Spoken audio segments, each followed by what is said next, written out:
que son importantes propiamente para la etapa intermedia y la etapa de juicio. Pero antes de eso, es necesario pues comentar algunos aspectos de la etapa intermedia y por su parte algunos aspectos de la etapa de juicio. ¿Sale? Primero, la etapa intermedia,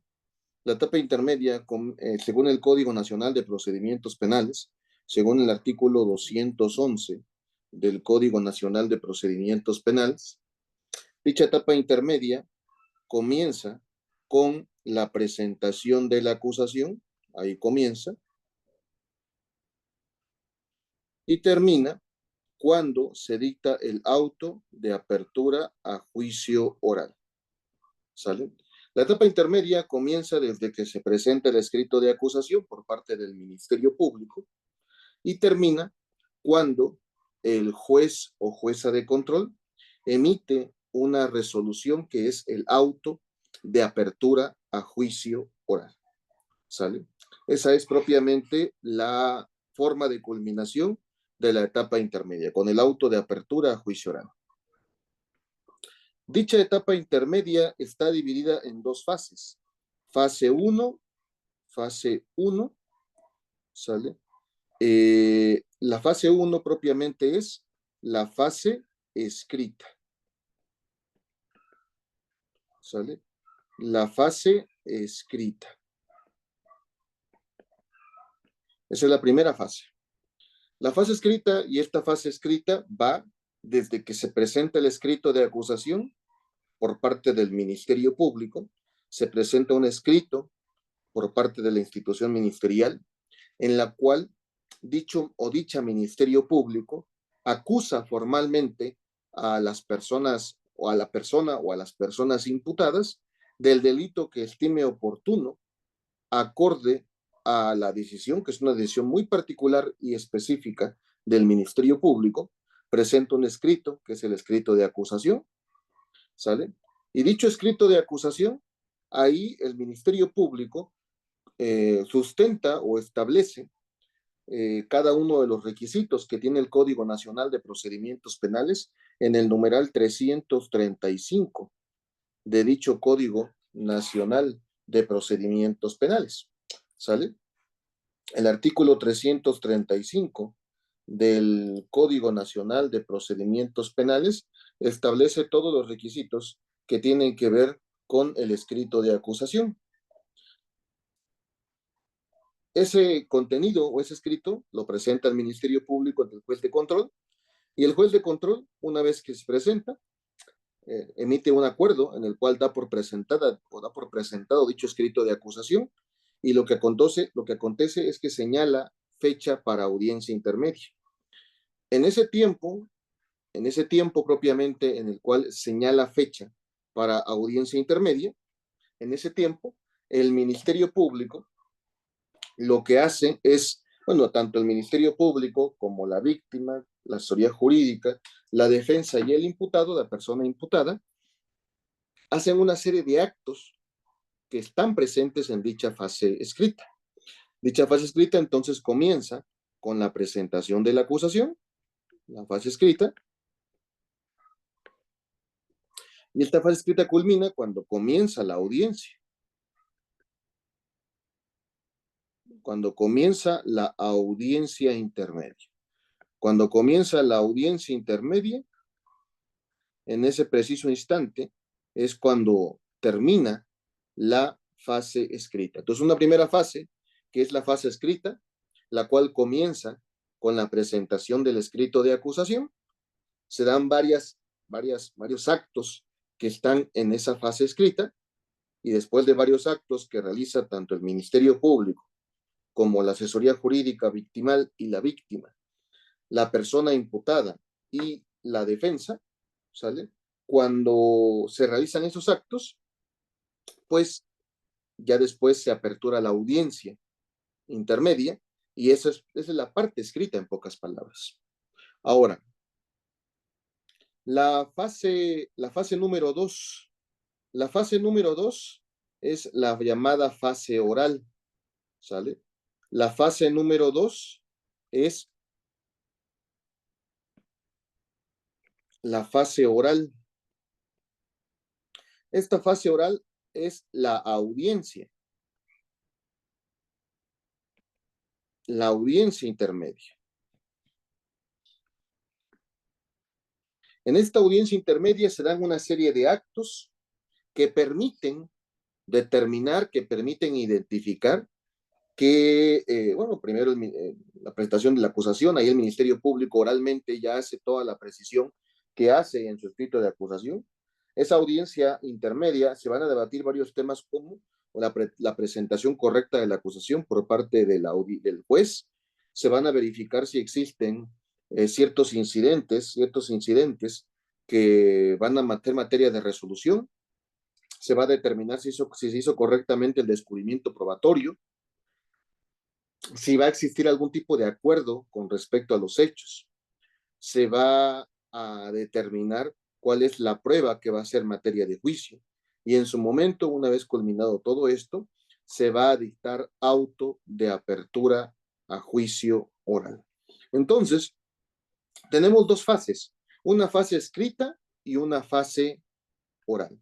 Vamos a comentar algo de la fase escrita. En la fase escrita, ¿sale?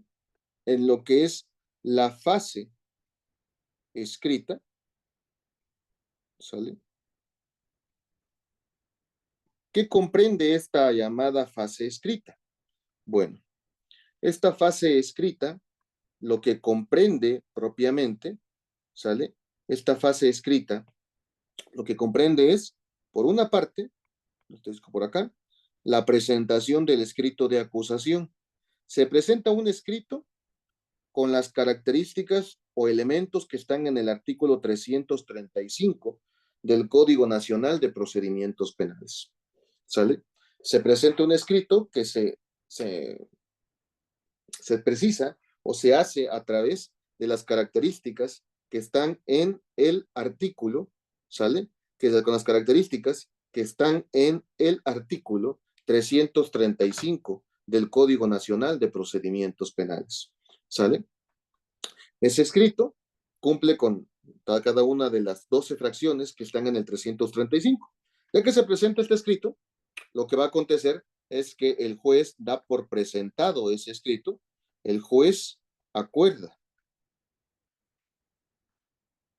Y ese juez que acuerda ese escrito, pues hace un acuerdo en el cual da por presentado el escrito de acusación, notifica a todas las partes, a la asesoría jurídica, a la víctima, al propio Ministerio Público, a la persona imputada, a la persona que defiende, ¿sale?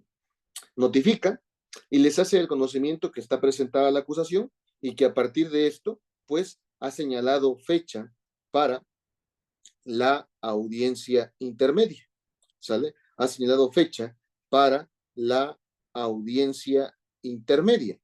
Y la fecha para dicha audiencia intermedia, ¿sale? Propiamente será de 30 a 40 días. ¿Sale? De 30 a 40 días. ¿Sale? Esa fecha será de 30 a 40 días naturales que están, pues, precisados en el Código Nacional de Procedimientos Penales, ¿sale? Según el 341 del Código Nacional. Acuerda, señala una fecha y esa es la redactación del juez. Asimismo, en ese tiempo que es desde la presentación de la acusación hasta la fecha de la audiencia intermedia, en ese tiempo, lo primero que va a pasar es que el MP hace un descubrimiento probatorio.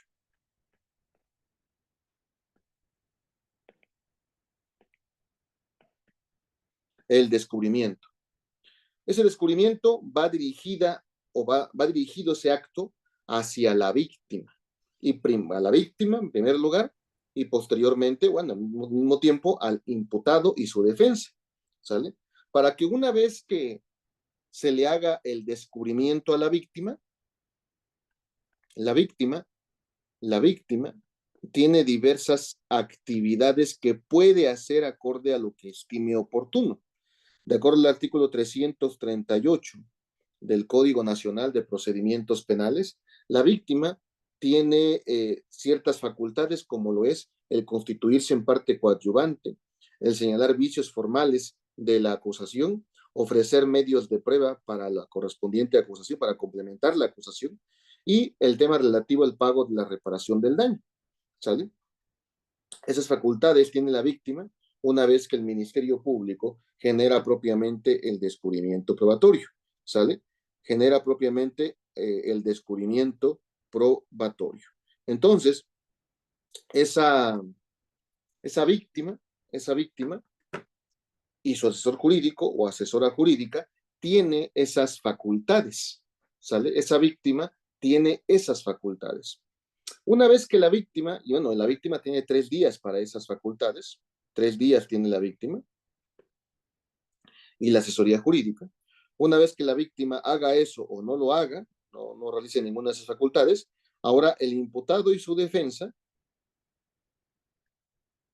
ya habiéndoseles descubierto probatoriamente el material de la carpeta de investigación, todo, porque en eso consiste el descubrimiento probatorio, entregar toda la copia de la carpeta de investigación, entregar todas las cuestiones digitales, entregar acceso a la evidencia, acceso a los lugares. Después de todo eso y después de que la víctima hubiesen pasado los 3 días que son de la víctima, acorde al 340 del Código Nacional de Procedimientos Penales, el imputado, el imputado y su defensa tendrán la facultad de presentar o realizar cualquiera de las actividades que están en el artículo 340, que es igual señalar los vicios formales de la acusación y en su caso poder pedir su arreglo, obviamente pedir que se arreglen dichos vicios formales, ¿sale? Ofrecer medios de prueba para el tema relativo de que se admitan en intermedio y que se desahoguen en juicio, solicitar la acumulación correspondiente de acusaciones y manifestarse con respecto a los acuerdos probatorios, ¿sale? Eso puede hacer el imputado, acorde al artículo 340, facultades que tiene el imputado por escrito, lo presentará su escrito ante el juez o jueza de control para efectos de que pues, se actualice dichas actividades o dicha actividad del imputado ante el juez de control. Todo esto son los actos que se pueden realizar en la fase escrita de la etapa intermedia. Todos estos actos son los que se pueden actualizar en la fase escrita de la etapa intermedia. Ahora, fase escrita. ¿Qué pasa con la fase oral? Bueno, la fase oral,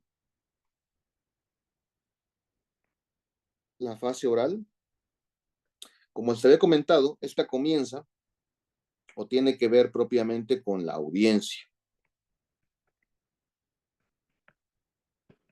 En esta audiencia, una vez que existan las condiciones para llevar la audiencia, es decir, está presente el juez, la asesoría jurídica, la defensa, bueno, y de hecho el código dice que para poder tener funcionamiento esta audiencia, solamente se requiere la presencia del juez o jueza, de la institución ministerial, de la defensa, ¿sale? El imputado, obviamente. Se requerirá propiamente la presencia de ellos, según el artículo 342, inmediación en la audiencia intermedia, ¿sale? Solamente se requiere la presencia del Ministerio Público, la presencia de la defensa, la presencia del imputado, y si es que no viene la víctima o la asesoría jurídica, pues no es un obstáculo para que se lleve o no se lleve la audiencia intermedia, ¿sale? Es más, si ellos no vienen, pues si presentaron algún tipo de pretensión como la cuestión probatoria o algún tema relativo a la reparación del daño, que ellos hicieron algún tipo de especificación que no hubiese hecho la institución ministerial, pues pierde o se pierde ese derecho, se precluye ese derecho. La importancia de que vaya la víctima y o la asesoría jurídica victimal a la audiencia es poder sustentar sus pretensiones en la misma. Entonces, en esa audiencia estará presente en esencia el Ministerio Público, la defensa, el imputado y la persona juzgadora. Una vez que existan condiciones para esa audiencia, como ya hemos comentado, se apertura a la misma. Y entonces tenemos los pasos de la audiencia. ¿Qué va primero y qué va después? Según el artículo 344 del Código Nacional de Procedimientos Penales, lo primero que acontece lo primero que acontece es la exposición resumida del caso. ¿Qué significa esto? Primero, el Ministerio Público hará una exposición de forma oral de su acusación presentada. Ahí explicará de forma resumida los aspectos más relevantes, más importantes que estime oportuno en su acusación. Y ahí realizará dicha exposición. ¿Sale? Tenemos entonces, primer punto, la exposición sintética o resumida de la acusación por parte del Ministerio Público. En este primer paso, también la víctima y la asesoría jurídica pueden hacer algún tipo de presentación de su caso. Si estiman oportuno, harán la presentación propiamente con respecto a la cuestión probatoria rápidamente, a la cuestión de la reparación del daño. Será muy resumida o de más forma muy sintética la exposición del caso. Por su parte, la defensa también hará un pronunciamiento, se presentará propiamente su caso, ahí si estima oportuno, si es que tiene una defensa activa sobre todo, la defensa hará algún tipo de exposición del caso, ¿sale? La exposición del caso también le tocará propiamente la realización o la presentación a la defensa. Primer punto que pasará en la audiencia es la exposición del caso. Segundo punto, segundo tema, es o lo que es propiamente la cuestión de las incidencias. Incidentes. En esa audiencia intermedia se expondrá los incidentes, ¿sale? Los incidentes, ¿cuáles? Los que estimen oportunos, ¿sale? Los que estimen propiamente oportunos. En esa audiencia se hará la especificación o será la presentación de incidentes. ¿Qué incidentes los que estimen? Ahí pueden plantear incidentes de sobreseimiento, incidente de algún tipo de prescripción, por ejemplo, una extinción de la responsabilidad penal, alguna cuestión relativa a la querella, algún tema de competencia. Eso ya va a depender de cada una de las partes. Ahí se pueden o se plantearían propiamente las incidencias, ¿sale? Las incidencias. Como tema número 3, una vez que se determine o se emita el pronunciamiento correspondiente a los incidentes, el tema número 3 sería determinar si existen acuerdos probatorios. ¿Sale? Determinar si existen acuerdos probatorios. ¿Sale? Los acuerdos probatorios son aquellas determinaciones que va a emitir la persona juzgadora en la cual se establece que un hecho o una parte del hecho, que es materia de la acusación, es probado. Se determina como una cuestión probada. Y se plantea a partir de los antecedentes de investigación que sostienen ese acuerdo probatorio. Entonces tenemos ahí acuerdos probatorios como el tema número 3. El tema número 4 o el punto número 4, una vez que se determine esta cuestión en los acuerdos probatorios, según el Código Nacional, es establecer si hubo un correcto descubrimiento probatorio. ¿Sale? Un correcto descubrimiento probatorio. ¿Sale? Un correcto descubrimiento probatorio va a ser el tema número 4. El juez, una vez que escuche a las partes, preguntará si efectivamente hubo la presentación correcta o hubo un correcto descubrimiento del material probatorio.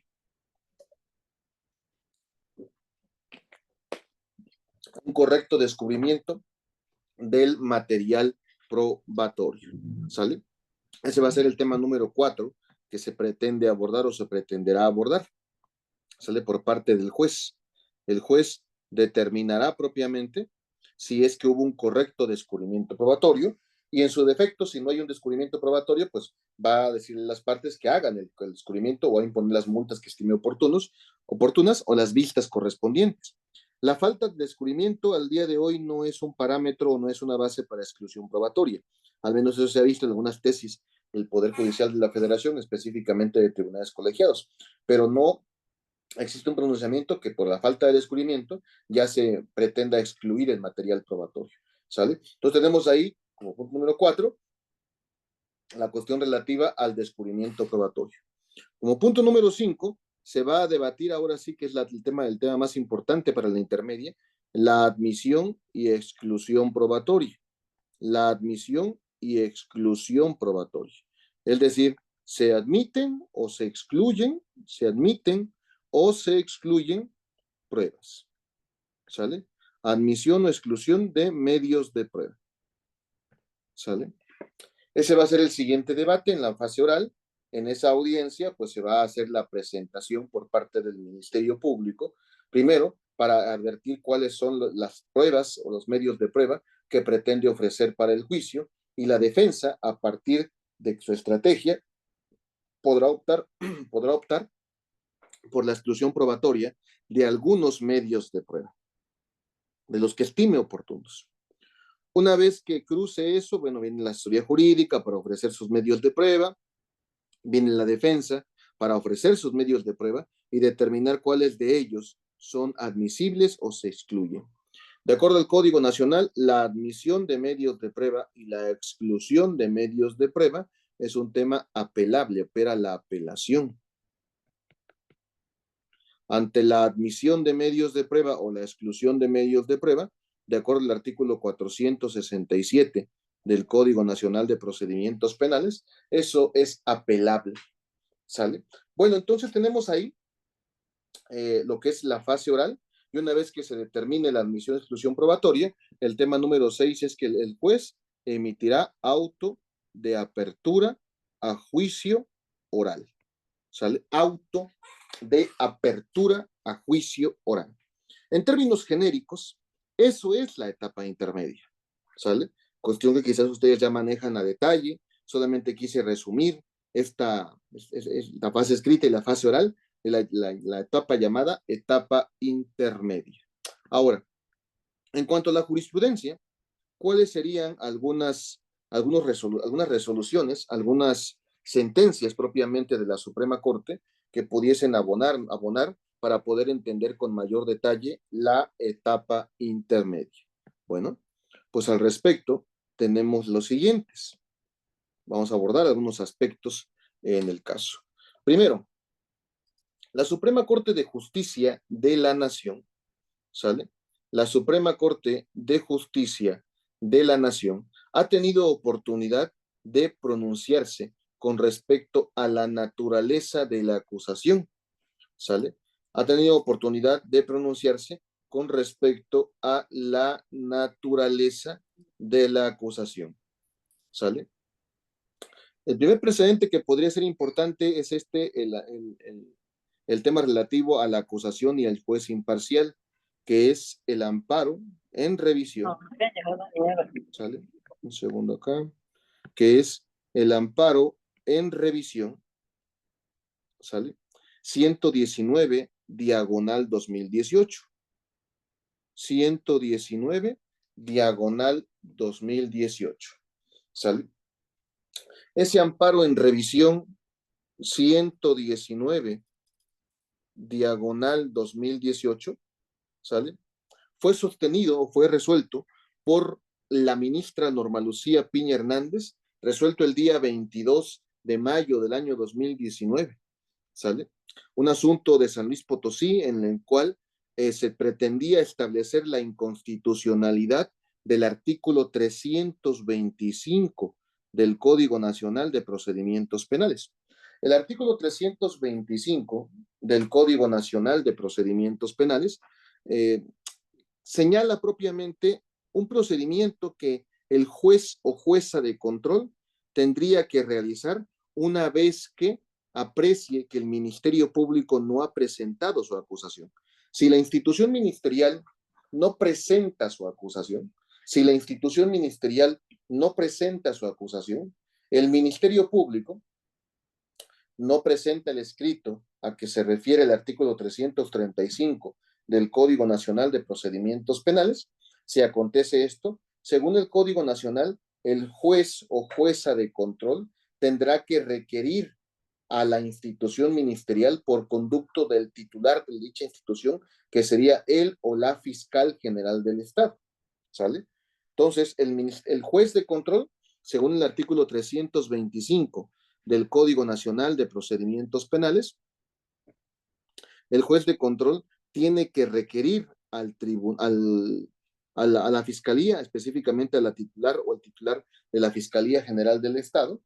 ¿Y para qué? Para que se pronuncie dentro del plazo igual que le da el Ministerio Público, dado que si no se pronuncia dentro del plazo otorgado por parte de la Judicatura a la Fiscalía con respecto a la presentación de la acusación, ¿sale? Si no se pronuncia, si no se presenta ese, ese escrito de acusación, ¿sale? Igual dentro de los 15 días que establece también para poder presentar ese escrito de acusación, si no se presenta, entonces esto implica propiamente que se dicta sobreseimiento. Entonces a la Corte llegó este asunto, llegó el amparo en revisión 119 diagonal 2018. ¿Qué fue lo que se debatió en esa sentencia? Lo que se debatió es si es constitucional ese artículo 325 al al señalar por parte del código que el juez puede o haga del conocimiento del procurador que el Ministerio Público no cumplió con cualquiera de las obligaciones consistentes en solicitar el sobreseimiento parcial o total, la suspensión del proceso o formular la acusación dentro de los 15 días siguientes al cierre de investigación complementaria. Ese fue el tema que llegó propiamente a la Suprema Corte. Ante esto, la Suprema Corte señala, hace una distinción de precedentes, empieza a estudiar los diversos precedentes que se han emitido con respecto a la imparcialidad del juez, y a partir de esto la Corte determina que ese artículo 325 es constitucional, ¿sale? El artículo 325 es constitucional según el criterio de la Corte, ¿sale? Señala esto porque la Corte dice que el juez es propiamente una persona que controla el procedimiento y que en la etapa intermedia, el fin de la investigación y al inicio de la intermedia, es un juez que controla el procedimiento y a partir de esto pues puede proteger dicho procedimiento. Y cuando hace esta actividad consistente en requerir por su conducto al titular de la Fiscalía General del Estado, entonces lo que está haciendo, dice la Corte, es en realidad proteger o en realidad regular el procedimiento. No está ayudando a alguna de las partes según el criterio de la Corte. Entonces, ahí se estudió el artículo 325 y podría ser importante, es importante para poder pues abordar estos temas relativos a la intermedia. Tenemos entonces esa sentencia, ¿no? Que sería importante o para tenerla presente en la etapa intermedia.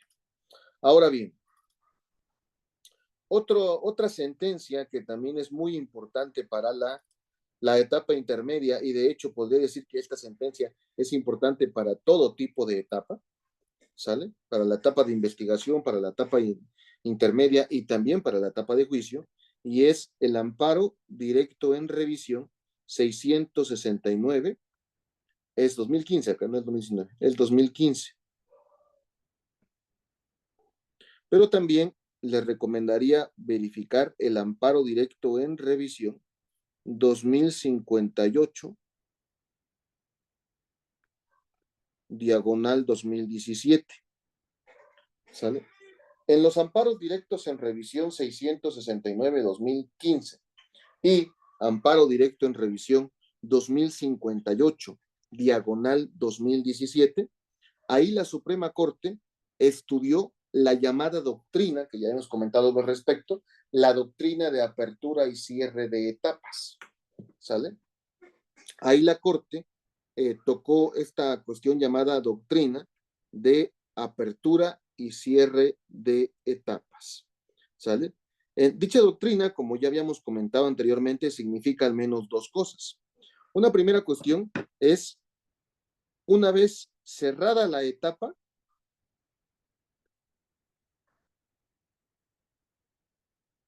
no se puede regresar a etapas anteriores.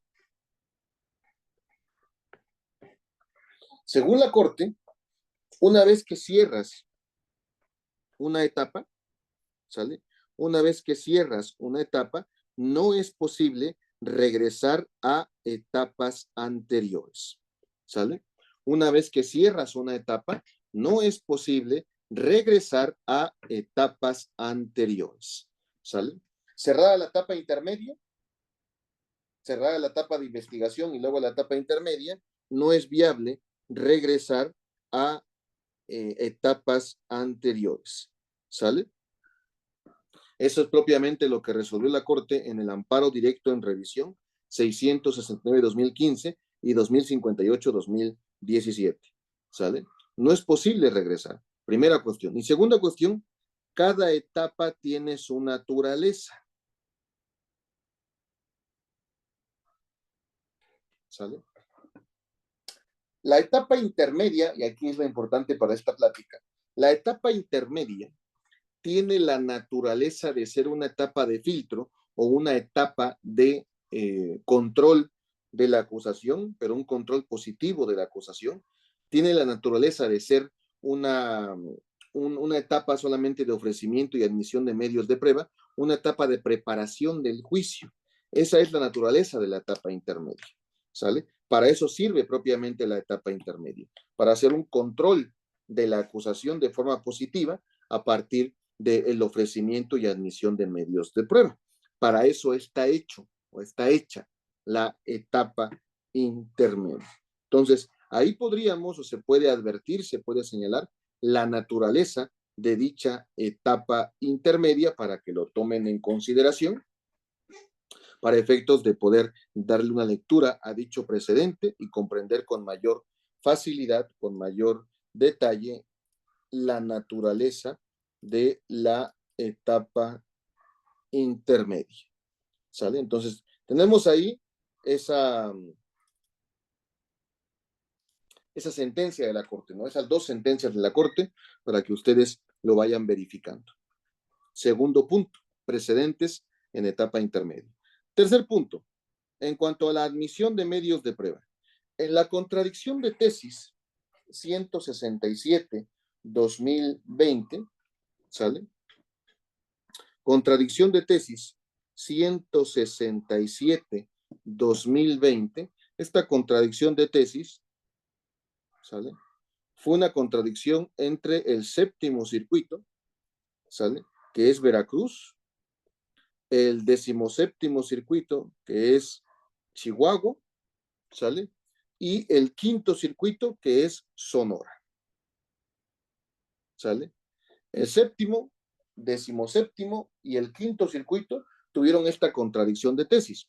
Esta contradicción de tesis fue resuelta, ¿sale? Por mayoría de 5 votos por el ministro Jorge Mario Pardo Rebolledo el día 23 de junio del año 2021, ¿sale?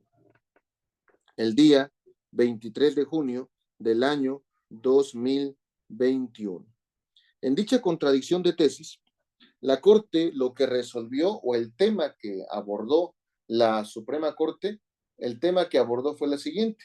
Procede el juicio de amparo indirecto en contra del auto de apertura a juicio que admite medios de prueba para ser desahogados y valorados en el juicio oral. El tema que tocó esta contradicción de tesis es si es posible la procedencia del juicio de amparo indirecto contra la resolución que admite medios de prueba en la etapa intermedia. Ese fue, digamos, el tema que se tocó, que si bien es un tema de juicio de amparo, lo cierto es que la esencia o digamos que la ejecutoria nos ayuda mucho a comprender algunos aspectos de la etapa intermedia. Por ejemplo, eso es importante que determinar o esclarecer que la resolución que da por admitidos los medios de prueba, ¿sale? En el que se hace definitiva la admisión de medios de prueba, lo es propiamente el auto de apertura a juicio oral. El párrafo 38 de esta ejecutoria, de esta contradicción de tesis 167-2020 señala, como cuestión previa, es importante referir que el acto en que se hace definitiva la admisión de un medio de prueba y que afecta la esfera jurídica del quejoso es el auto de apertura a juicio. Pues de conformidad con el artículo 347 del Código Nacional, este es el auto definitivo que emite el juez de control donde enuncia los medios de prueba admitidos. Por tanto, ese es el momento en que de manera terminal se excluyen o se admiten medios de prueba que no se incluyen en dicha determinación. ¿Sale? Entonces, el acto o la resolución en donde se determina la admisión de medios de prueba es en el auto de apertura a juicio oral. Ahí es donde se determina esa resolución llamado admisión de medios de prueba. ¿Sale? Entonces, para tomar en consideración ese punto, lo tomen en cuenta en la cuestión relativa a en qué auto es donde se admiten realmente los medios de prueba. La contradicción de tesis 167-2020, pues alude propiamente a este punto, ¿no? Alude a este punto relativo, reitero, a la admisión definitiva de los medios de prueba. Una vez que se aduce esto, la Corte resuelve que por regla general, el amparo contra medios de prueba, contra la admisión de medios de prueba, por regla general es improcedente.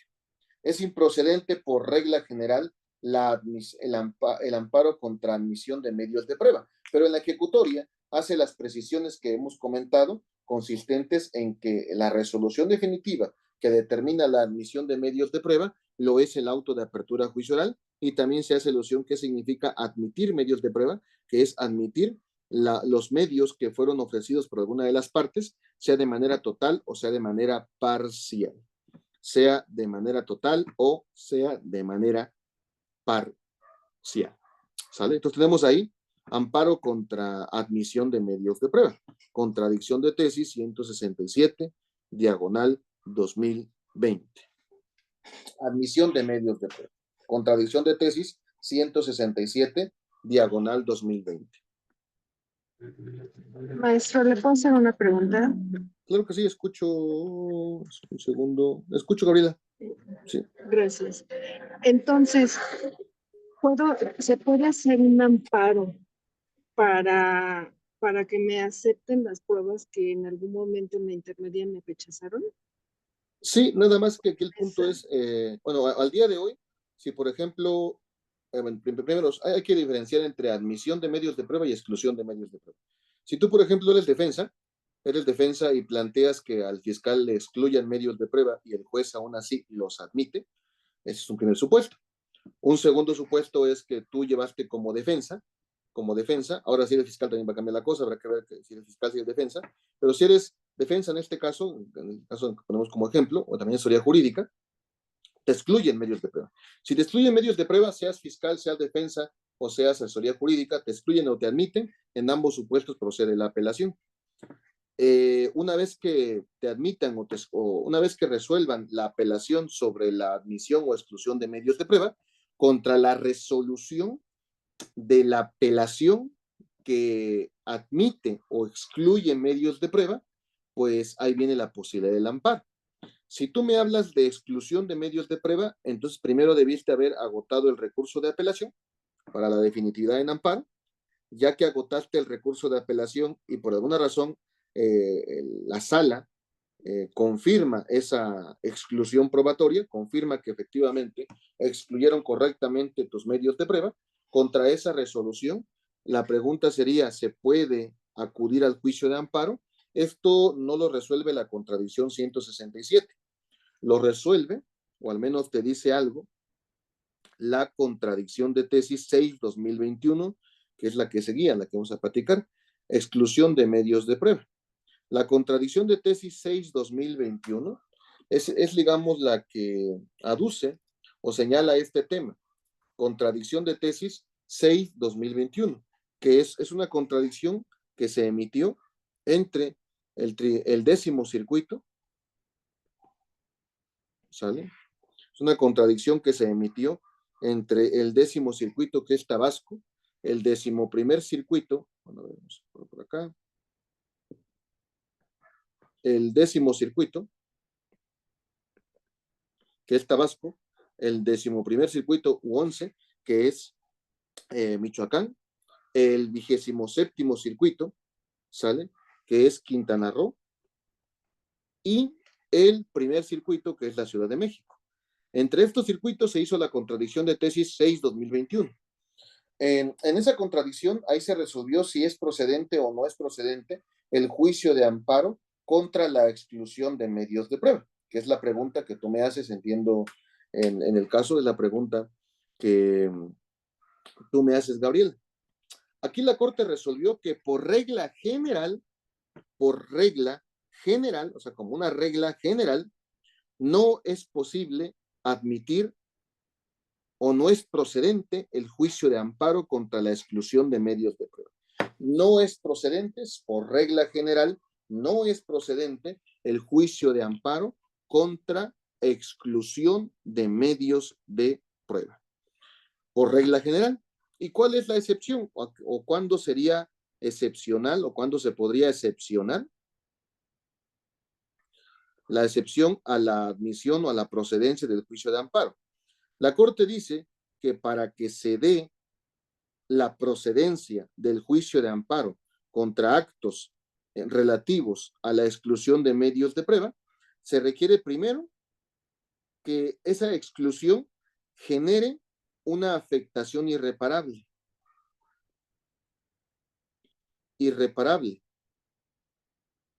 Y esa afectación tiene que ser a derechos sustantivos.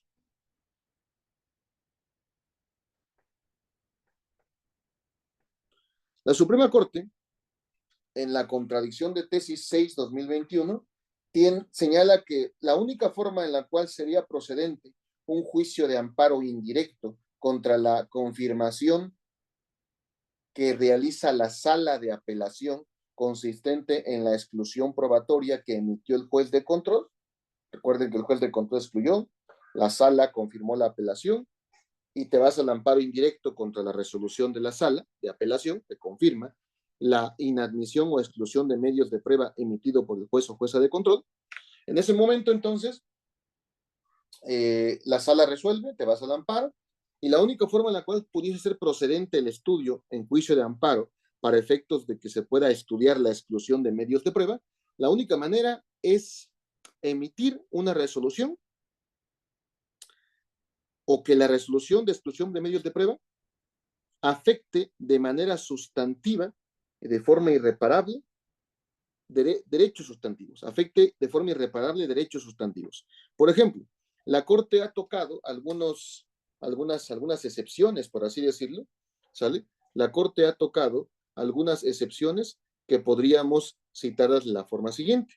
La Corte, por ejemplo, en la pregunta que me hacías, Gabriela, la Corte ha tocado, por ejemplo, que sí es procedente en la contradicción de tesis 146, diagonal 2021, la Corte resolvió que sí es procedente el juicio de amparo contra la admisión de medios de prueba, específicamente contra la incorporación o admisión de información de la Comisión Nacional Bancaria y de Valores.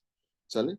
Ahí la Corte ha hecho un pronunciamiento específico con el tema relativo a la admisión de medios de prueba relativo a la información de la Comisión Nacional Bancaria y de Valores. ¿Sale?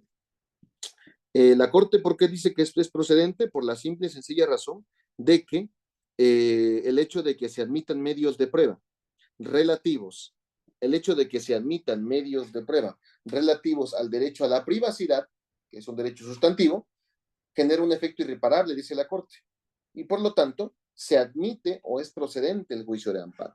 Genera un efecto irreparable. Es un ejemplo de cómo el estudio del efecto irreparable a través del derecho sustantivo. Entonces, cada vez que tú presentes una demanda de amparo contra exclusión de medios de prueba, contra la resolución de la sala de apelación que confirmó la exclusión de medios de prueba, tendrás que especificar o hacer un estudio del por qué la exclusión de medios de prueba genera un efecto irreparable en tales o cuales derechos sustantivos. Eso es lo que te puedo comentar, Gabriela, en esta pregunta que me has citado. ¿Sale? No sé si quedó claro. Sí, gracias. Ok. Bueno, continuando con la plática, otra sentencia que es importante propiamente, que ayudaría a comprender un poco más la etapa intermedia, es el tema relativo de la reparación del daño, o sea, cómo tocar la reparación del daño, y que tocó también un tema relativo al procedimiento abreviado. que es el amparo directo en revisión 2666-2020.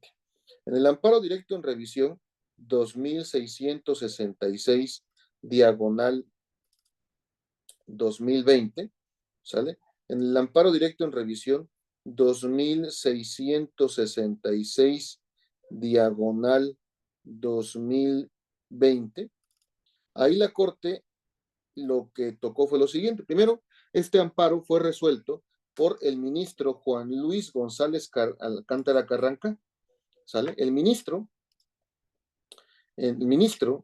resolvió o tocó el siguiente tema. Bueno, varios temas fueron tocados ahí.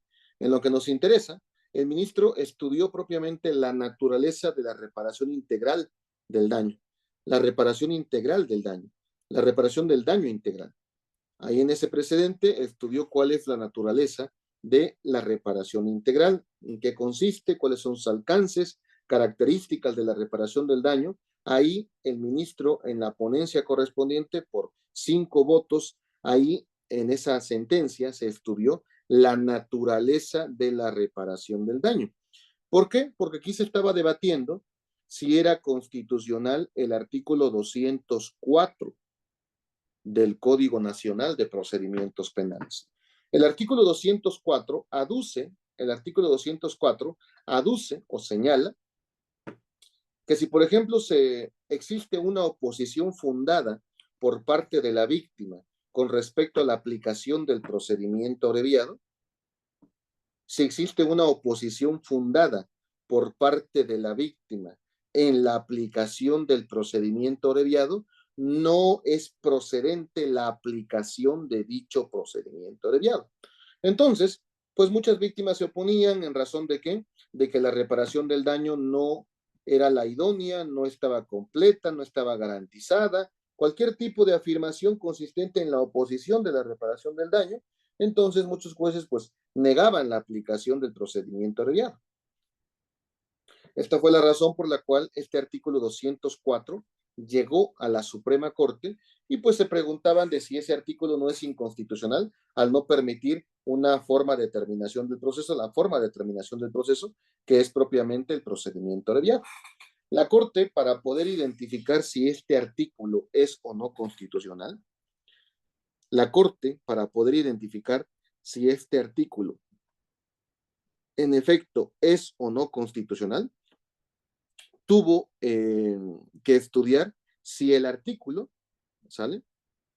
Si el artículo, al estudiar la reparación del daño, no, pues no vulnera o no establece el derecho de acceso a la justicia o algo semejante. Y la Corte resolvió que no, que ese artículo es completamente constitucional. Ese artículo propiamente señala la Corte que ese artículo desarrolla el derecho a la reparación del daño. Y ese derecho a la reparación del daño, desarrollado propiamente por el legislador, ese derecho a la reparación del daño desarrollado por el legislador, dice la Corte que es constitucional. Toda vez que la reparación del daño es una figura amplia, ¿sale? Que permite poder evaluar el alcance de dicha reparación a través de la idea de la reparación integral. La reparación integral alcanza, ¿sale? Alcanza a muchas formas de reparación como no repetición, como satisfacción, como indemnización, tipos de reparación del daño. Entonces, un precedente muy interesante con respecto a la etapa intermedia, la cual propiamente pues, nos ayudaría a entender con mayor detalle dicha etapa. Otra que no les puse acá, pero que también les voy a señalar, es, por ejemplo, la acumulación de procesos. La acumulación de procesos, la Suprema Corte, en el amparo directo en revisión 4295, 2019, ¿sale? La Corte, en el amparo directo en revisión 4295, diagonal 2019, la Corte resolvió que el incidente de acumulación de procesos no procede en juicio, procede propiamente en la etapa intermedia. Por lo tanto, si ustedes quieren hacer un incidente para la acumulación de procesos o también el código maneja la acumulación de acusaciones, pues sería oportuno, sería importante que se haga en la intermedia, porque en la etapa de juicio, según el criterio de la Corte, no es posible. ¿Sale? Para que lo tomen en consideración. Igual, en la contradicción de tesis 295, 2019, ¿sale? En la contradicción de tesis 295, diagonal 2019, ¿sale? Ahí la Suprema Corte, en dicha contradicción, la Corte resolvió que el procedimiento abreviado no opera en la etapa de juicio. La Suprema Corte determinó que el procedimiento abreviado es una institución que no es viable que opere en la audiencia de juicio. Es una institución que debe de operar en etapas previas, en la etapa intermedia, dice la Corte.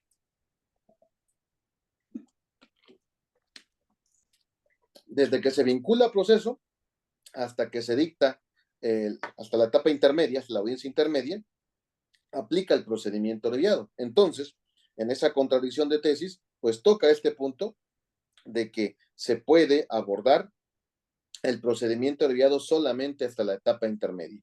No se puede aplicar en la etapa de juicio. No se puede aplicar en la etapa de juicio. ¿Sale? Entonces, esas serían las sentencias que me parecen importantes en lo relativo a la etapa intermedia. Lo demás, algunos debates que ustedes quieran advertir, algunos temas, pues ya sería cuestión de que ustedes pregunten. En su debido caso, hay algunas ejecutorias en prueba ilícita, hay una que otra propiamente en lo que es el tema del aseguramiento bancario, etcétera. Pero pues hasta este momento es lo que les puedo comentar de la etapa intermedia. ¿Alguna pregunta que tengan sobre este aspecto de la etapa intermedia? ¿Alguna pregunta? Si no hay ninguna pregunta, continuaríamos para el siguiente tema. Creo que no hay ninguna pregunta por lo que hace a la etapa intermedia. Te escucho primero, no sé, bueno, le mando a de Marlon. Marlon, ¿te escucho? Maestro, cordial saludo, buenas noches. Buenas noches. No, muy interesante, maestro, porque usted me aclaró hoy una duda que tenía sobre realmente qué era la etapa intermedia y yo no la comprendía porque pensaba que era, digamos, una figura como nueva, digamos, para el procedimiento penal acusatorio que tenemos en Colombia. Y me doy cuenta que esa etapa intermedia es lo que nosotros denominamos acá audiencia preparatoria. Esto, una duda, maestro. Acá en Colombia tenemos, digamos, tres procedimientos. Uno es el sistema antiguo, ya hay procesos viejos con el sistema mixto, que, bueno, que era un sistema antes del acusatorio. Pero existen dos actualmente, que es el acusatorio ordinario y uno nuevo que se llama el procedimiento penal abreviado. En el ordinario tenemos una audiencia de acusación, ahí se acusa, como se dice popularmente, esto, y se definen temas de incompetencia, impedimentos y recusaciones. Y está la otra audiencia, que es la preparatoria, que es similar a esta audiencia intermedia. Entonces, la primera pregunta, maestro, ¿allá hay audiencia de acusación antes del juicio o en la intermedia, según lo que usted me acaba de explicar, se hace la acusación y entonces se hacen las postulaciones probatorias, se excluyen, se decretan, bueno, todo ese aspecto que usted ya ha explicado? Esa es una primera pregunta. Y quería contarle que tenemos también un procedimiento acá penal abreviado, que es para, digamos, para delitos más pequeños como inasistencia alimentaria, injuria, calumnia, inclusive violencia intrafamiliar. Pero ellos, en Colombia está unida lo que se llama allá separado.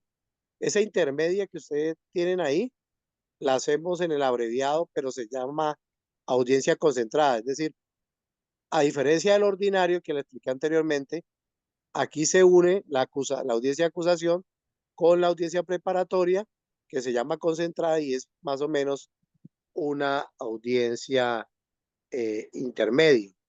Y lo otro es que se ha abreviado, pues a diferencia del ordinario, en el ordinario nosotros imputamos cargos, se imputa cargos en la etapa, digamos, de investigación, se imputa cargo para vincular formalmente a un proceso penal.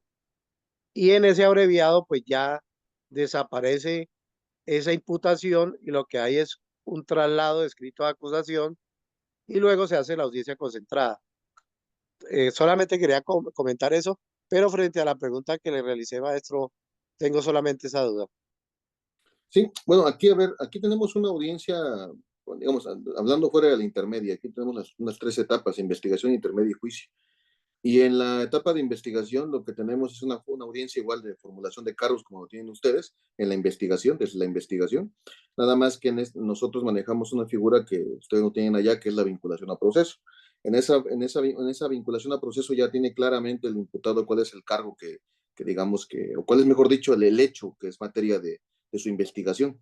Ya que tenga claro ese punto, una vez que se abre la etapa intermedia, se presenta un escrito, por escrito está la acusación del Ministerio Público, y solamente tenemos un procedimiento ordinario. En ese procedimiento ordinario, en una sola audiencia, en la audiencia intermedia, es donde se hace ya la acusación de forma oral, por así decirlo, se hace una exposición resumida de la acusación. Sin embargo, esa acusación ya está por escrito, ya lo tiene claro la defensa, también el imputado, incluso desde la investigación ya tiene claro el hecho, no se puede variar ese hecho, y en esa audiencia es donde se va a hacer todo, se va a hacer la especificación de la acusación, los incidentes, se va a debatir todo el tema de acuerdos probatorios, se va a ofrecer a emitir medios de prueba y se dicta auto de apertura a juicio. Todo se va a hacer en una sola audiencia. Ahora, el procedimiento abreviado, nosotros tenemos la figura del procedimiento abreviado, nada más que en nuestro caso, en México, el procedimiento abreviado es total, es decir, el procedimiento abreviado se puede aplicar desde que se vincula a proceso hasta el último momento de la etapa intermedia, que es el auto de apertura a juicio. Ese procedimiento abreviado es total porque aplica para todos los delitos, no hay excepción, aplica para todos, pero el procedimiento abreviado es una especie, digamos, de beneficio en el cual como máximo se le puede reducir un tercio de la pena mínima. En vía de ejemplo, si tenemos un asunto, el que sea homicidio, secuestro, violación, aquí el que nosotros tengamos, incluso delincuencia organizada, si por ejemplo la pena mínima es imaginemos, no sé, de 15 años, se puede reducir hasta 5 y puede quedar en 10. Si tiene 9 años, se reduce 3 y queda en 6. Si quiere 6, como mínimo, según la ley, pues entonces sería 2 y quedarían 4. Y ya va a depender el caso concreto para ver si existe algún tipo de beneficio. Pero el procedimiento abreviado es un incidente para nosotros que lo puedes abrir en cualquier momento después de que se vincula a proceso y digamos hasta antes de que se apertura juicio, siempre y cuando el imputado acepte los hechos y el Ministerio Público, pues, acorde la plática que tuvieron la defensa del Ministerio Público y el imputado, y también que la víctima no se oponga en razón de su reparación del daño, se puede aplicar, digamos, dicho procedimiento. Ese punto. Y eso es lo que yo te podría comentar, mi estimado Marlon. ¿Sabe? Gracias, No sé si maestro. tengas... Muchas gracias. Ok, ok. No sé, los demás compañeros, alguna pregunta que tengan con la etapa intermedia, la que ustedes estimen oportuna, no hay detalle. Si no hay ninguna pregunta, voy a pasar a explicar o comentar algunos aspectos de la etapa de juicio. No, maestro, todo bien, gracias. Vamos ahora entonces a la etapa de juicio.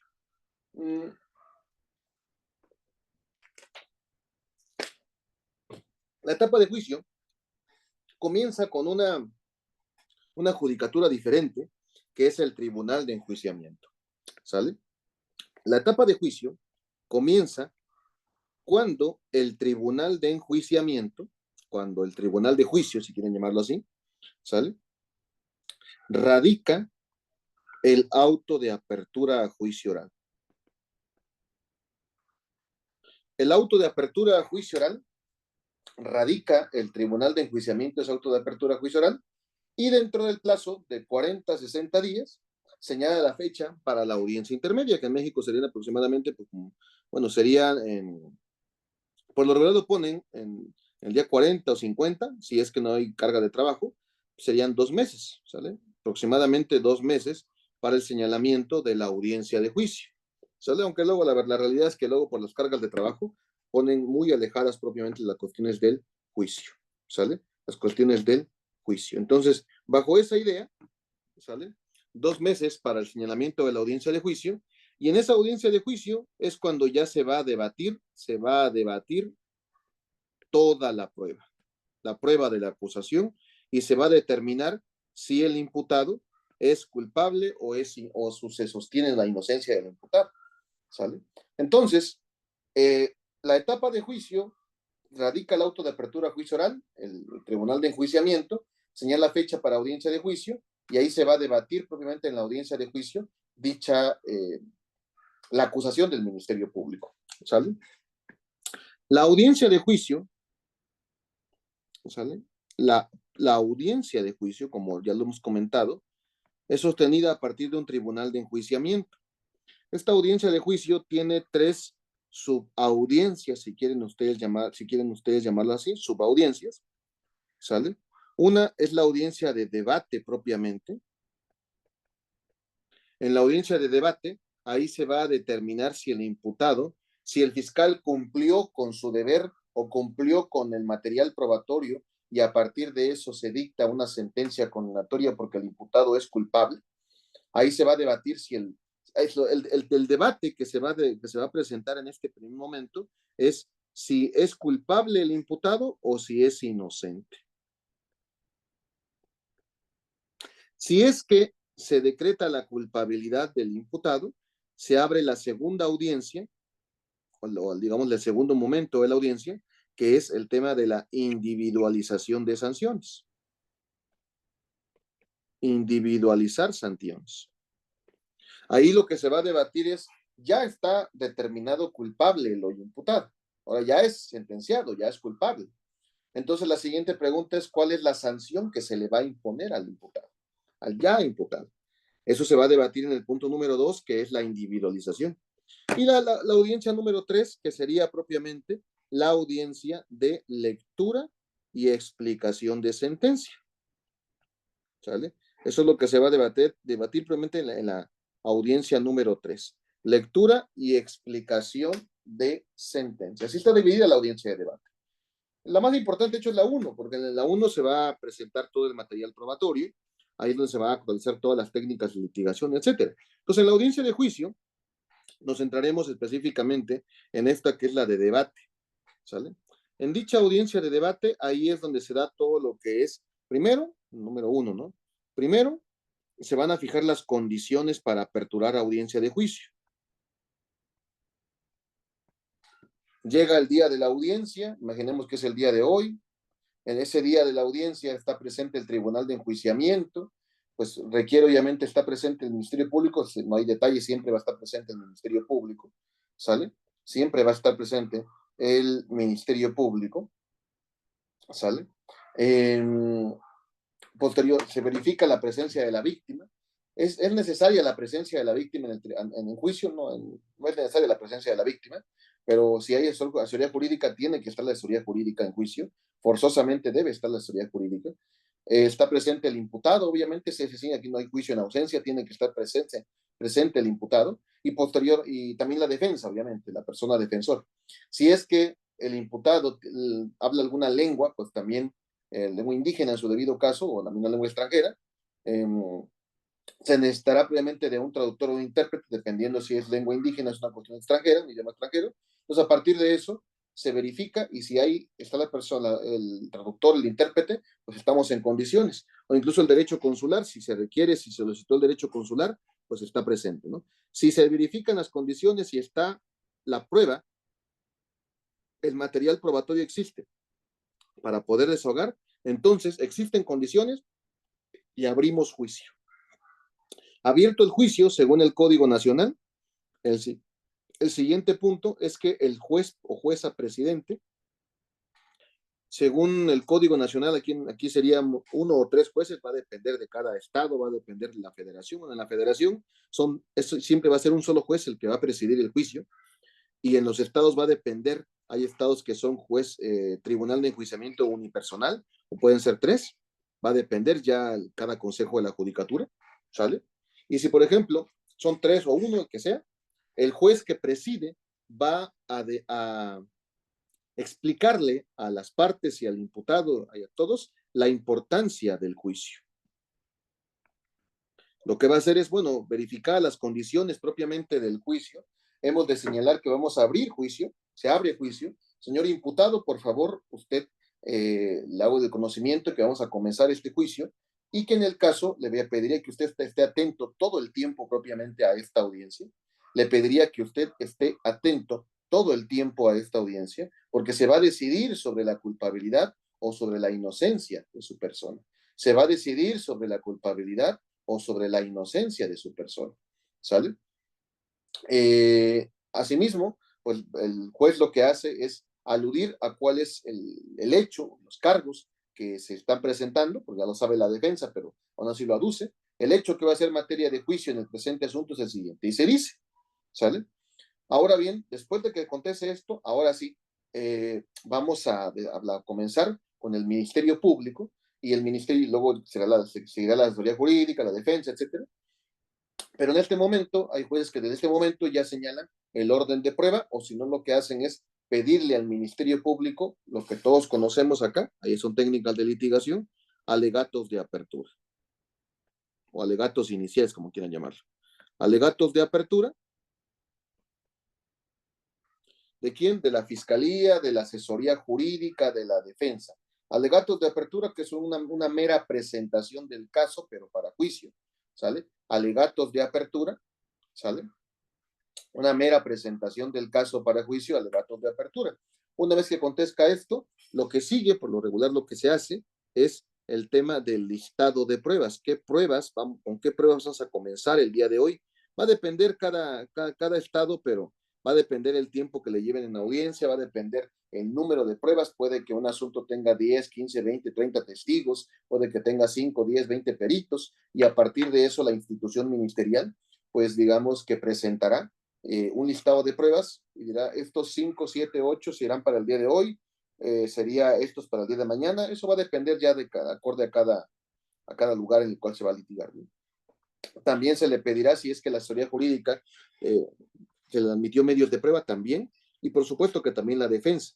La defensa hará su listado de material probatorio y de manera oral lo va a decir en audiencia, de forma oral lo dirá en audiencia, y en esa audiencia pues se va a marcar cuál va primero, cuál va después, y de esa manera, ¿no? Una vez que acontezca esto, ahora sí, tendremos el desahogo probatorio. Y aquí pues obviamente pues comenzamos con la prueba del Ministerio Público. Terminada la prueba del Ministerio Público, presentará la prueba la víctima y la asesoría jurídica. La víctima y su asesoría jurídica sí que tienen pruebas, y posteriormente el imputado y su defensa. Aquí obviamente pues se hará a partir de interrogatorios, de contrainterrogatorio. Aquí se incorporará prueba en su debido caso como documentos, como evidencia, ¿sale? Se puede hacer uso de declaraciones previas para evidenciar contradicción, para apoyar memoria, ¿sale? Uso de declaraciones previas, ¿sale? Aquí será el motivo de estudio de toda la técnica de litigación que ustedes estimen oportunas en el desahogo probatorio. Interrogatorios, contrainterrogatorios, incorporación de material probatorio, el uso de declaraciones previas, ahí será materia de litigación, se desahogará. Una vez que termine el desahogo de toda la prueba, tanto la fiscalía, víctima e imputado, el siguiente paso que seguirá son alegatos de clausura.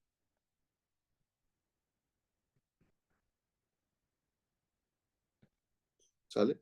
Alegatos de clausura en el cual las partes, el Ministerio Público, la defensa, la asesoría, harán las argumentaciones oportunas para efectos de poder solicitar la declaración de culpabilidad correspondiente, ¿sale? Para efectos de poder señalar la declaración de culpabilidad correspondiente, ¿sale? Entonces, bajo esta idea tenemos alegatos de clausura, y ya que se determine o ya que termine alegatos de clausura, se emitirá el fallo. El fallo es la determinación de culpabilidad o inocencia del imputado. El juez determinará si efectivamente el imputado es culpable o es inocente, o si se sostiene la inocencia. Una vez que se emite el fallo y si el fallo es de condena, ¿sale? Una vez que se emita el fallo y si el fallo es de condena, entonces, ya que acontezca esto, Ahora, si es de condena, el siguiente paso es la siguiente audiencia, que es la audiencia número 2, que es la audiencia de individualización de sanciones, en donde igual se va a presentar material probatorio, se va a desahogar el material probatorio, y una vez culminado esto, en la audiencia número 3, en la audiencia número 3, ¿sale? Se presentará o será el tema de la lectura y explicación de sentencia, ¿sale? La audiencia de lectura y explicación de sentencia. De esa manera está sostenida la audiencia de juicio del proceso penal acusatorio. Reitero, primero, las condiciones de la audiencia de juicio, se da la importancia, se advierte alegatos de apertura, se presenta un listado de la prueba que va a ser materia de desahogo de forma oral, se desahoga la prueba del Ministerio Público, víctima e imputado, a través de interrogatorios, contrainterrogatorios, incorporación de prueba, uso de declaraciones previas y toda la técnica de litigación que ustedes estimen oportuna, alegato de clausura posteriormente a eso, y se determina el fallo. Después del fallo, si el fallo es culpable, si el fallo determina el juez que es culpable la persona, se va a la audiencia de individualización de sanciones, para que ahí se debata el tema de las penas que se van a imponer, las sanciones que se van a imponer, la reparación del daño, todo tipo de sanción que exista, y también, una vez que culmine esto, tendremos una audiencia de lectura y explicación de sentencia. Esa es la audiencia de juicio, ¿sale? Esa es la audiencia de juicio, ¿sale? Bueno, entonces, bajo esa idea tenemos ahí esa es la audiencia de juicio. Ahora, esto no voy a ahondar mucho porque no es una plática de audiencia de juicio. Entonces, lo que toca ahora nada más es hacer algunos comentarios con respecto a algunas sentencias de la Suprema Corte Mexicana con respecto a la audiencia de juicio. ¿Sale? Veamos algunas al respecto. Un segundo. Algunos. La Suprema Corte tiene algunas sentencias que me parecen importantes para poder, pues, abordar algunos aspectos en juicio. ¿Sale? Algunos de comentar. 1. Amparo directo en revisión 945-2018. Esta sentencia no es en sí una sentencia aplicable exclusivamente al juicio. En realidad es una sentencia que tiene que ver con el sistema tradicional, ¿sale? Nada más que en esa sentencia fue la primera sentencia que precisó el amparo directo en revisión 945/2018. Esta sentencia tuvo que ver con otro tema distinto, un tema del sistema tradicional. Fue resuelto por la ministra Norma Lucía Piña Hernández el día 8 de mayo del 2019, ¿sale? La Corte en este tema tocó una cuestión relativa al sistema tradicional, ¿sale? Tocó el tema relativo a la constitucionalidad de un artículo que tiene que ver con documentos públicos en el sistema tradicional, pero en lo que nos interesa también abordó la siguiente pregunta.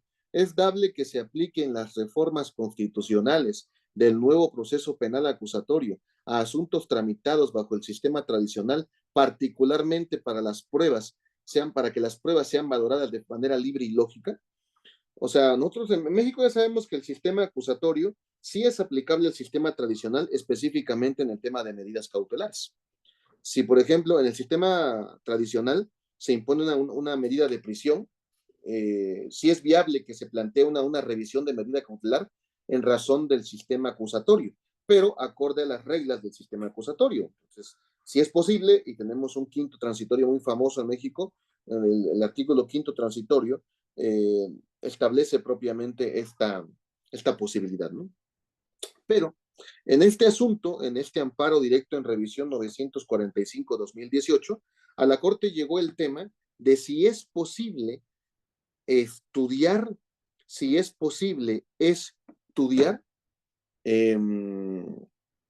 lo relativo a la valoración racional de la prueba conforme en el sistema tradicional. La Corte dice que no se puede hacer un estudio de la valoración de la prueba de forma libre y lógica conforme al sistema acusatorio en el sistema tradicional. Pero en este amparo directo en revisión 945/2018 hace un estudio, aunque mínimo, pero sí relevante, hace un estudio sobre lo que es el sistema de valoración de forma libre y lógica, lo cual es importante o trascendente para el juicio, ¿sale? Para la etapa de juicio es sumamente importante el hablar de la valoración racional de la prueba y por lo tanto ahí pueden ustedes checar el sistema de valoración probatoria a partir de, del sistema libre y lógico. Es muy pequeño, muy poco lo que se aduce ahí, sin embargo, pues me parece que es importante aludirlo, ¿no? Para que lo puedan checar en su debido caso. Amparo directo en revisión 945 diagonal 2018. ¿Sale? Amparo directo en revisión 945 diagonal 2018. Una sentencia que me parece también importante tomarlo en consideración. Otra sentencia, ¿sale? Que es importante para la etapa de juicio, es muy importante para que vean, es el tema relativo a la inmediación.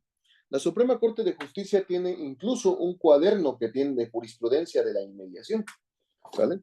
El cuaderno de jurisprudencia, principio de inmediación, ¿sale? En la cual ustedes pueden checar alrededor de, pues, 68 sentencias que tienen que ver con el principio de inmediación, ¿sale? 68 sentencias que tienen que ver con el principio de inmediación, ¿sale? Dicha sentencia o dicho cuaderno que tiene que ver con el principio de inmediación, pues uno de ellos, entre varios, que varias sentencias que están ahí, una de ellas que me parece importante para el juicio es el amparo directo en revisión 356, diagonal 2019. Esta sentencia fue sustentada por el ministro Alfredo Gutiérrez Ortiz Mena, ¿sale? El día 25 de noviembre del año 2020, ¿sale? Y el tema que se tocó o la cuestión que fue motivo de estudio en esta sentencia fue si efectivamente dice, al haberse establecido la procedencia del amparo directo en revisión, se limita su materia al estudio del principio de inmediación en el sistema penal acusatorio. En particular, los efectos de su violación en la audiencia de juicio oral con motivo del cambio de juez en el desarrollo de la misma. Si hay un cambio de juez en la audiencia de juicio oral, ¿eso de qué manera viola el principio de inmediación? En esta sentencia, la Suprema Corte retoma su doctrina de los componentes del principio de inmediación y a partir del mismo señala que el principio de inmediación, de acuerdo al criterio de la Corte, al menos tiene 3 componentes, ¿sale? Tiene tres facetas propiamente en la dimensión judicial. La primera faceta es que existe una percepción directa y personal de los elementos probatorios útiles de la decisión. El juez o jueza de enjuiciamiento debe tener una percepción directa, es decir, debe estar presente en el desarrollo del desahogo de la información probatoria. Primera cuestión o primer componente del principio de inmediación. Segundo componente, la inmutabilidad del juez, la identificación física del juez que asiste a la formación de la prueba y el juez que emite la sentencia. El juez que desahoga el material probatorio, es decir, que el juez que está presente en el desahogo del material probatorio, tiene que ser el mismo que emite la sentencia. El juez que está presente tiene que ser el mismo que el que decide la sentencia.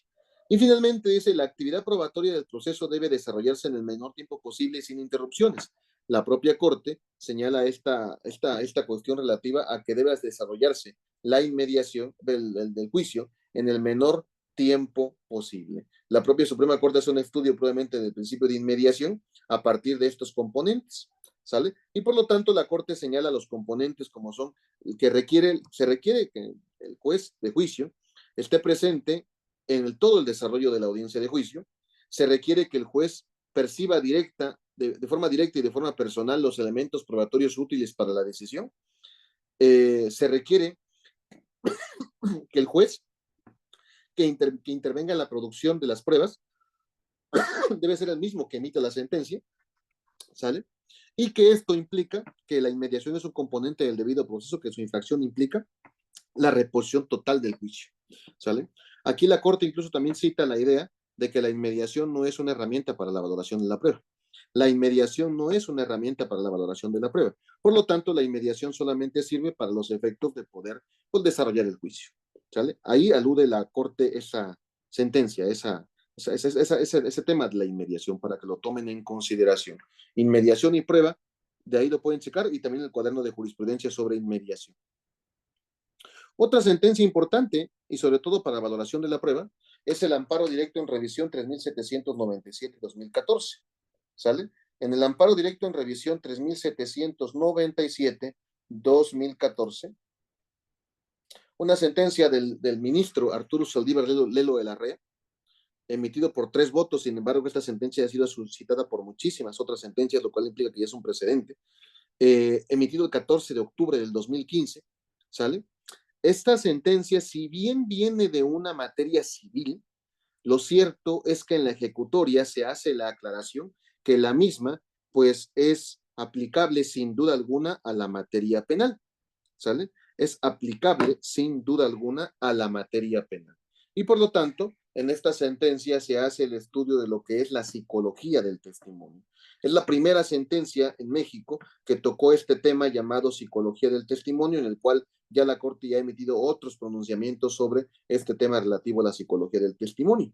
Pero es la primera que pueden checar. Otros pronunciamientos que yo les recomendaría checar, pues son propiamente el amparo directo en revisión 5601 diagonal 2014, en el cual estudia la confrontación en el sistema tradicional, pero que aplica la psicología del testimonio, y el amparo en revisión 70-2022 de la primera sala, en el cual se estudia el reconocimiento por fotografía, y ahí se alude a la psicología del testimonio. ¿Sale? Entonces, es una sentencia importante que aborda esta idea, este tema de la psicología del testimonio. Entonces tenemos ahí sentencia de la Suprema Corte que aborda cuestión relativa a la psicología del testimonio, la cual pues es la herramienta de valoración de la prueba esencial para la prueba testimonial, ¿sale? Bajo un sistema racional de la prueba, bajo una postura racionalista de la prueba, se necesita tener solidez con respecto a cómo se valora la prueba testimonial, y en el caso, el amparo directo en revisión 3797-2014 hace alusión a esta cuestión relativa a la valoración racional de la prueba. ¿Sale? Entonces tenemos ahí la psicología del testimonio. En prueba anticipada, el amparo directo 18-2019, ¿sale? El amparo directo 18 diagonal 2019. Esta sentencia fue emitida por la ministra Ana Margarita Ríos Farjat, ¿sale?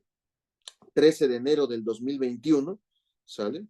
Igual por 3 votos, sin embargo, también ha sido citada esta sentencia constantemente, un asunto propiamente de Chihuahua, en el cual la Corte resolvió el alcance de la prueba anticipada y la posibilidad de poder estudiar la prueba anticipada en juicio. Es decir, si las condiciones que se emitieron en un momento para poder sustentar la prueba anticipada ya no existen en la audiencia de juicio, si las condiciones para poder sustentar la prueba anticipada en su momento cuando se admitió y se declaró procedente la prueba anticipada para el momento de la etapa de juicio ya no existen, hemos de mencionar que en el caso, por esas consideraciones, la Corte determinó que sí se pueden evaluar de nueva cuenta, no nueva cuenta, se puede evaluar si las condiciones que hoy día se mantienen subsistentes. Por ejemplo, si la persona en su momento señaló que tenía COVID o tenía algún tipo de enfermedad que para la audiencia de juicio iba a fallecer, por esa razón se admitió la prueba anticipada. Y la defensa hace una investigación exhaustiva y a partir de eso encuentra que efectivamente la persona que dice que en su momento pues pudo haber fallecido, la realidad es que no falleció. Entonces, bajo esa tesitura, las condiciones de aplicación de la prueba anticipada al día de hoy ya no se encuentran sustentadas. Bajo esa tesitura, pues se debe de aplicar, debe de llegar el testigo a juicio y no incorporar la prueba anticipada, ¿sale? Y no incorporar propiamente la prueba anticipada. Entonces, condiciones de la prueba anticipada, pues no tenemos esa cuestión relativa a la prueba anticipada, ¿sale? Y si no tenemos al momento de la audiencia de juicio, es viable hacer el estudio correspondiente, ¿sale? Amparo directo 18 diagonal 2019. Amparo directo en revisión 6459-2019. Amparo directo en revisión 6459 diagonal 2019. Amparo directo en revisión 6459 diagonal 2019. En ese amparo directo en revisión, lo que la Corte aludió, lo que la Corte tocó, es la constitucionalidad del artículo 383 del Código Nacional. Ese artículo 383 toca el tema de la incorporación de prueba material o prueba documental en juicio, la cual señala el código que debe ser previamente acreditada. Esta sentencia fue resuelta por el ministro Jorge Mario Pardo Rebolledo por 4 votos, emitido el 6 de mayo del 2020, en el cual, reitero, lo que se debatió es si ese artículo 383 es constitucional, en razón de que ese artículo pues, no establece con claridad qué significa previamente acreditada. En ese amparo directo en revisión, la Corte lo que señaló es que lo que es previamente acreditado es que se señalen los requisitos mínimos para poder pues incorporar una prueba y a partir de eso exhibirla. Lo más importante es exhibir el material probatorio en juicio, que efectivamente exista propiamente una exhibición, ¿sale? Que exista propiamente una exhibición, ¿sale? Que exista una exhibición. Segundo, que exista una exhibición. Lo relevante, dice la Corte, es que exista una exhibición del material probatorio, o sea, en pocas palabras, lo relevante es que a través de la inmediación y la contradicción sea vista la prueba, si bien es cierto se requiere la acreditación previa, al menos en la litigación. Sin embargo, lo importante es en la Corte es la exhibición, porque ahí es donde se va a presentar todo el debate de contradicción con respecto a la prueba que se está presentando en la audiencia. Entonces, si ustedes quieren abordar un poco más a detalle este tema del 383, ahí está el amparo directo en revisión 6459-2019. Otro tema en audiencia de juicio es la incorporación por lectura. Amparos directos en revisión 2929-2018, amparo directo en revisión 2112-2019. También les recomendaría checar el amparo directo en revisión 20/2023, que es el más reciente en cuanto al tema relativo a la incorporación por lectura. El Código Nacional, en el artículo 386, establece la excepción a la incorporación por registros. Nosotros tenemos la prohibición de incorporar registros previos a la audiencia de juicio. No podemos incorporar bajo ninguna circunstancia registros que obran dentro de la carpeta de investigación en la audiencia de juicio. No podemos hacerlo.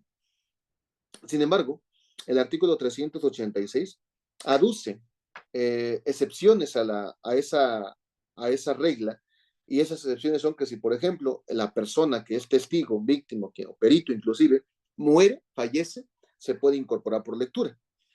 Si la persona tiene un trastorno mental transitorio o permanente que le impida declarar, pues en pocas palabras también se va a incorporar por lectura. O si se pierde la capacidad para declarar en juicio a una persona, se puede incorporar por lectura.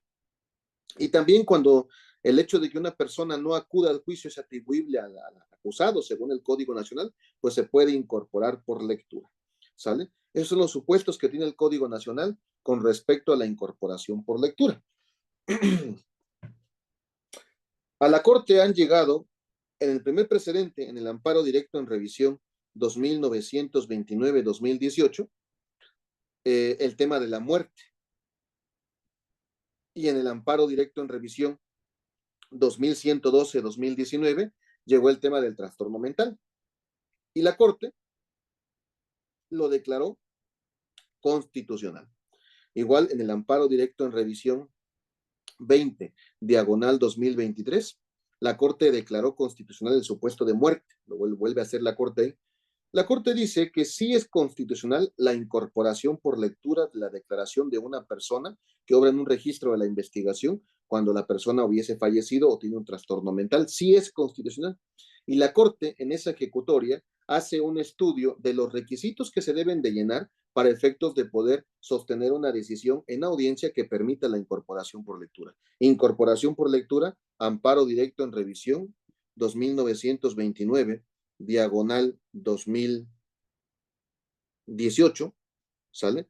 2029/2018, amparo directo en revisión 2112-2019 y el amparo directo en revisión 20/2023, ¿sale? Para que ustedes chequen este punto. Igual, recientemente se resolvió el amparo directo en revisión 167/2023.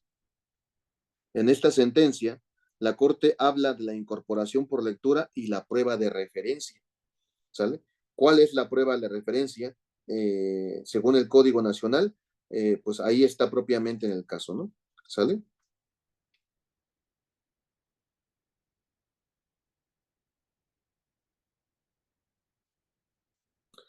Amparo directo en revisión 167/2023, ¿sale? Tenemos ahí esa sentencia o esa resolución en el cual se toca el tema de la prueba de referencia para que ustedes puedan checarlo y que es importante para la audiencia de juicio. Otra sentencia, que iré un poco rápido acá por los tiempos, podemos tocar juicio para efecto de determinar estas que están acá. Yo les diría, bueno, otra sentencia que es importante es el tema del amparo directo en revisión 1298/2019. Aquí la Corte declaró constitucional los artículos 368 y 369 del Código Nacional de Procedimientos Penales. Ahí la Corte determinó que la prueba pericial es una prueba eminentemente epistémica, la cual requiere propiamente el estudio de cada ciencia en específico. Esa es la razón por la cual no se pueden establecer criterios objetivos, o mejor dicho, criterios específicos o tasados de valoración probatoria, no se pueden establecer y por lo tanto no es viable que se haga una especie de checklist de qué criterios son necesarios para poder valorar la prueba pericial. Cada prueba pericial, cada conocimiento tiene un sustento epistémico distinto. Por esa razón, la valoración de la prueba va a ser distinta conforme al tipo de conocimiento que se aporte al juicio. Entonces, por eso, ese tema se tocó en el amparo directo en revisión 1298, diagonal 2019. Para que ustedes, obviamente, pues lo tomen en consideración. Otro tema también es la idea de la querella en juicio. En la contradicción de tesis 134/2021, ¿sale? En la contradicción de tesis 134/2021, aquí la Corte abordó si es posible poder debatir en la etapa de juicio el tema relativo a la querella. La Corte dice que por regla general no es viable debatir el tema relativo a la querella en la etapa de juicio. Sin embargo, si a partir de la litigación en la etapa de juicio se obtiene información que permita inferir que la querella no existe o nunca existió para la presentación del caso, entonces, claro que se puede abordar. Entonces, todo es un tema de litigación para que lo tomen en consideración.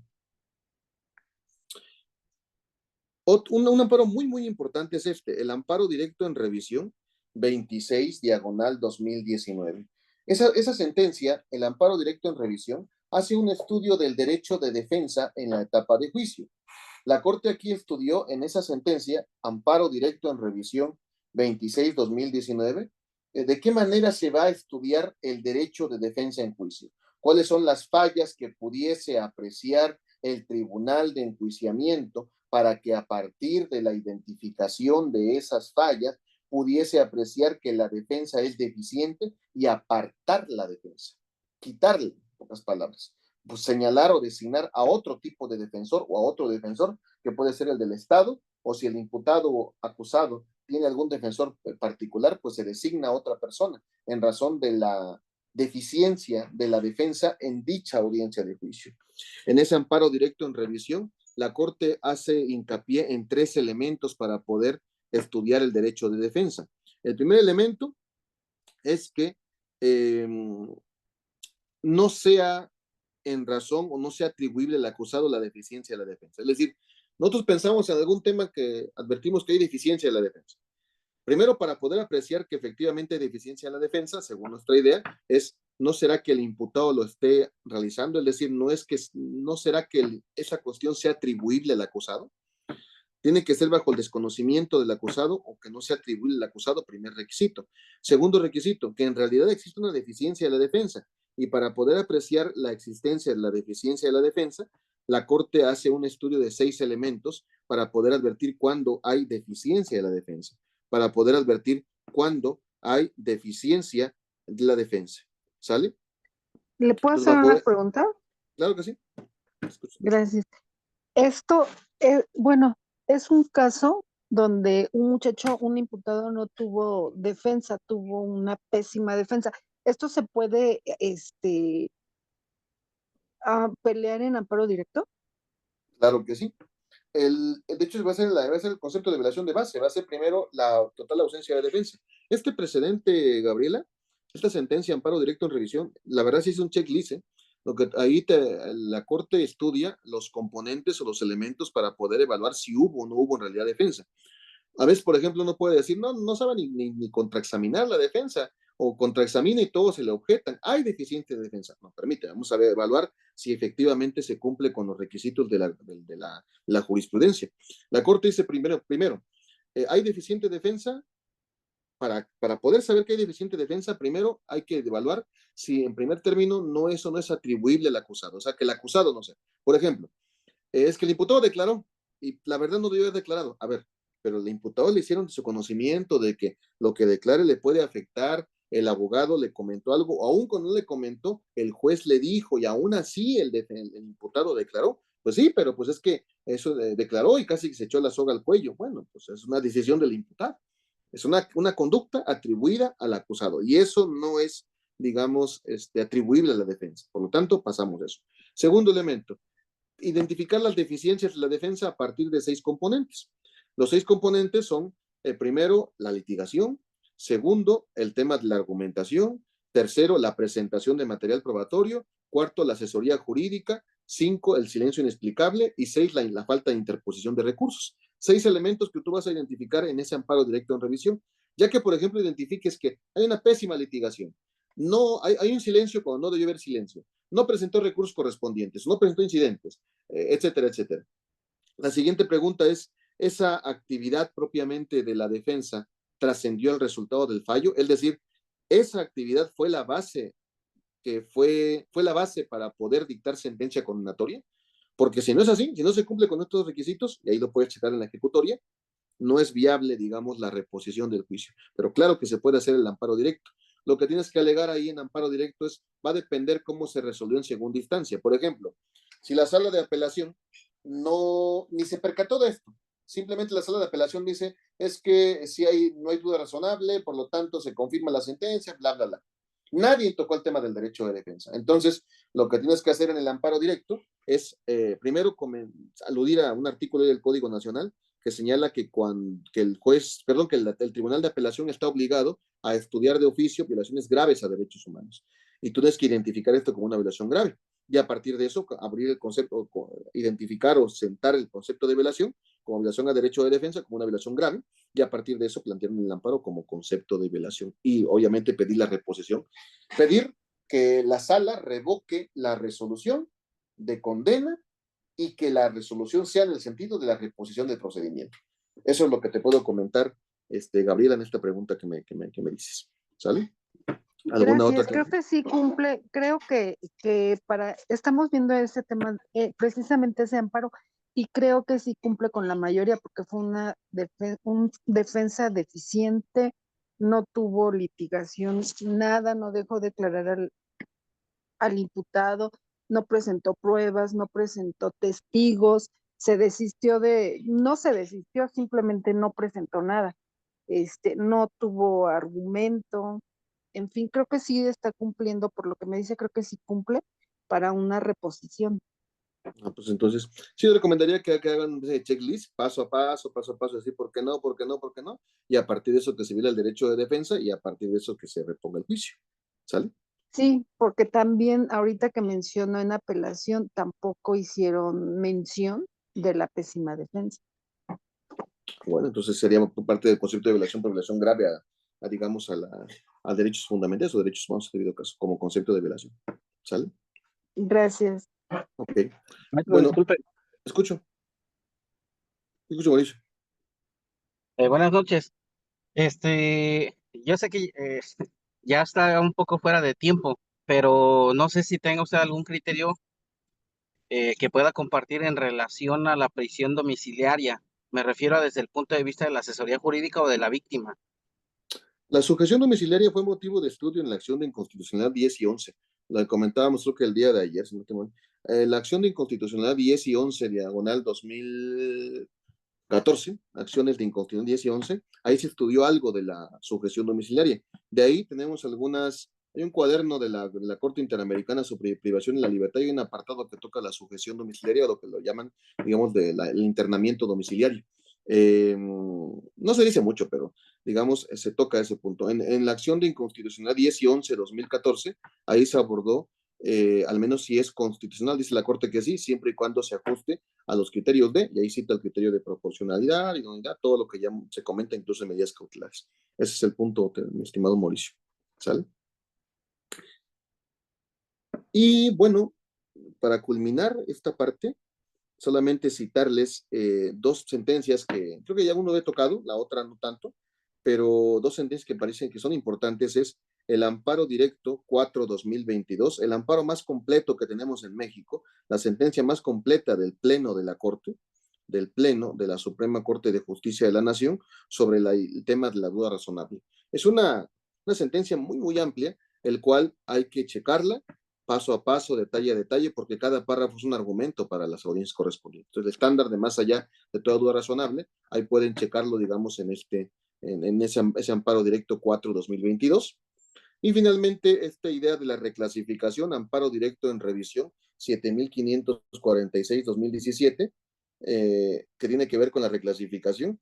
Y también la Suprema Corte abordó recientemente el amparo directo en revisión